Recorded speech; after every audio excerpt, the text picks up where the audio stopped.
Для начала давайте обсудим термины, которые мы будем использовать в этом видео. Шифрование — это метод преобразования данных, пригодных для чтения человеком, в форму, которую человек не сможет прочитать. За счет этого данные остаются конфиденциальными и приватными. Дешифрование — обратная операция, преобразование нечитаемых данных в читаемые. Алгоритм — это в каком-то смысле замок, который позволяет хранить ваши данные в тайне. За счет него происходит преобразование текста. Ключ — это уж, простите за тавтологию, ключ от замка, который его закрывает и открывает. Симметричное шифрование — способ шифрования, в котором для шифрования и расшифровки применяется один и тот же ключ.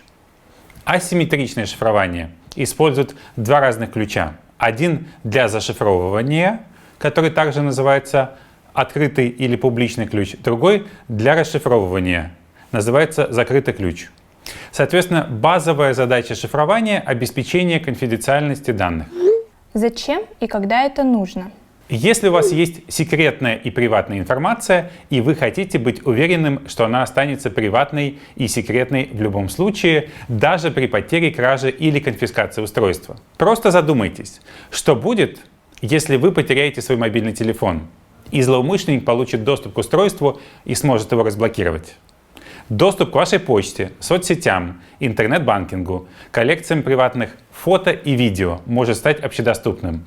А мы же помним, что все, что происходит в интернете, остается в интернете.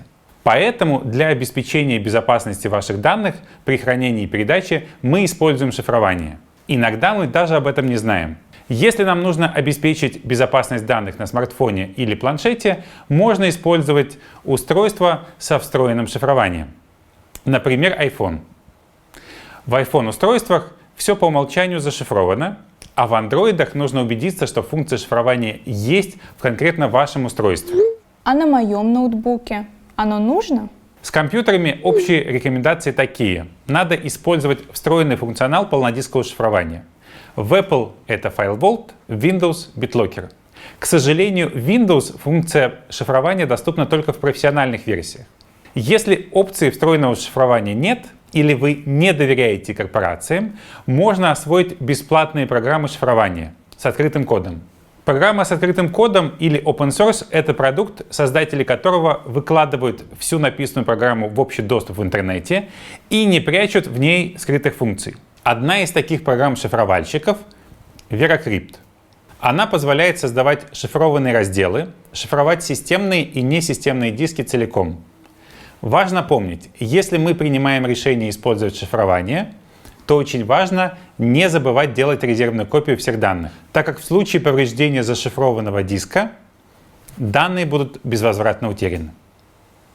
Для обеспечения безопасности передачи данных убедитесь, что сервисы, которыми вы пользуетесь, используют шифрованное подключение. К примеру, для сайтов в интернете это использование HTTPS. Вы должны увидеть его в адресной строке браузера. Для безопасного обмена быстрыми сообщениями можно использовать мессенджеры, которые поддерживают end-to-end encryption, то есть шифрование от устройства до устройства, такие как Signal, WhatsApp, Viber, приватные чаты в Telegram и мессенджере Facebook. Если вы хотите обеспечить безопасность вашей переписки или передачи файлов, рекомендую пользоваться программами, которые поддерживают асимметричное шифрование. Например, MailVelop. Расскажи еще про VPN, пожалуйста. Он правда необходим? От чего он меня защитит? Правда необходим, да. При работе в интернете подключение пользователя проходит через много узлов. Это и точка доступа, и инфраструктура местного и национального интернет-провайдеров. Перед тем, как попасть в интернет, ваши действия фиксируются на каждом этапе. Сайты, на которые вы заходили, онлайн-инструменты, которыми вы пользовались. Чтобы защититься от рутинной слежки интернет-провайдера, можно использовать технологию виртуальных частных сетей или VPN. Это технология, которая позволяет создавать шифрованное подключение поверх небезопасных сетей.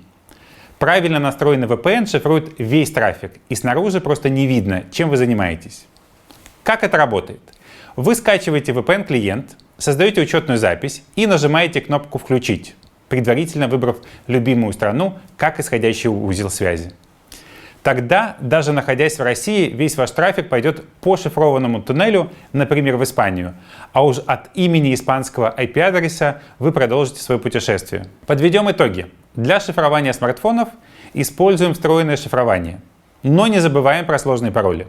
Для защиты данных на компьютере используем встроенное в операционную систему шифрование. Или, если такой опции у вас нет, используем шифрование с помощью программы VeraCrypt. Для шифрования трафика при передаче данных используем HTTPS-подключение.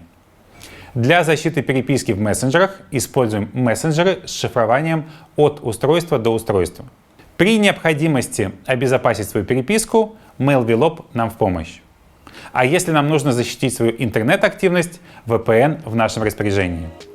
Всем спасибо, ставьте лайки, подписывайтесь на наш канал, ну и так далее.